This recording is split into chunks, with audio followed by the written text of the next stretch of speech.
PNP Chief Police General Nicolas Torre III sa isang post sa social media para sa lahat ng suportang kanyang tinanggap bilang PNP Chief. Sa ibinahagi niyang post ay nakasaad ang mga katagang salamat po sa suporta niyo. Ang pagkakasibak ni Torre sa pwesto ay inanunsyo ni Executive Secretary Lucas Bersamin kahapon.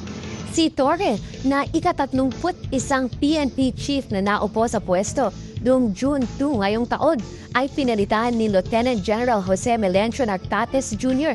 Sinabi ni Interior and Local Government Secretary John Vic Remulla nitong Martes na isa sa mga dahilan kung bakit na-relieve si Torre bilang PNP Chief ay ang kanyang pagsuway sa utos ng National Police Commission o NAPOLCOM sa pagpapalit ng mga pangunahing opisyal.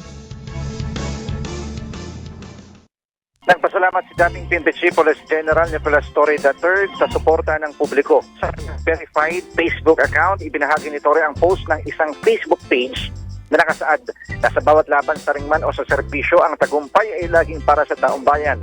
Ang lakas at tapang ni Chief Torre para sa kapakanan ng bawat Pilipino dahil ang tunay na tagumpay ay ang patuloy na paglilingkod sa bayan. Nilagyan niya ito ng caption na salamat po sa suporta nyo. Samantala, sinusubukan pa rin ng Super Radio DCWB na kunin ang pahayag ni Torre at kanyang saloobin sa palitan ng liderato sa PNP. Pero sa mga ito ay wala po na may Di pa po natin maisisiwalat ang detalye patungkol po dito. Pero confirm po na may inaalok pong posisyon. But may we know the reason or what convinced the President to relieve General Torre as PNP Chief? We all know na nagkaroon po sila ng issues between NAPOLCOM and General Torre. But what really convinced the President to remove him? Maliwanag lang po siguro ang pagkakasabi ni Secretary John Vic Remulla kahapon at mayroon mga issues na hindi na pagkasunduan at we just have to respect the wisdom of the President on this matter. Sorry, just one quick follow-up po.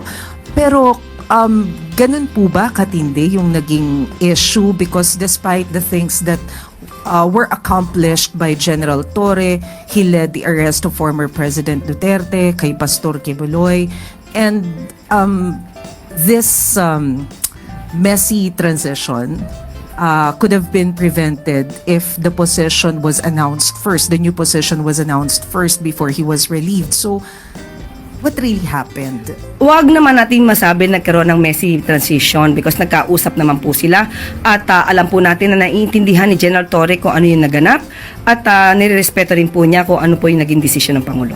Hindi pa po natin maisisiwalat ang detalye patungkol po dito. Pero confirm po na may inaalok pong posisyon. But may we know the reason or what convinced the President to relieve General Torre as PNP Chief? We all know na nagkaroon po sila ng issues between NAPOLCOM and General Torre. But what really convinced the President to remove him? Maliwanag lang po siguro ang pagkakasabi ni Secretary John Vic Remulla kahapon at mayroon mga issues na hindi na pagkasunduan at we just have to respect the wisdom of the President on this matter. Sorry, just one quick follow-up po. Pero ganun po ba katindi yung naging issue? Because despite the things that were accomplished by General Torre, he led the arrest of former President Duterte, kay Pastor Quiboloy, and this messy transition could have been prevented if the position was announced first, the new position was announced first before he was relieved. So, what really happened? Huwag naman natin masabi nagkaroon ng messy transition because nagkausap naman po sila at alam po natin na naiintindihan ni General Torre kung ano yung naganap at nirerespeto rin po niya kung ano po yung naging desisyon ng Pangulo.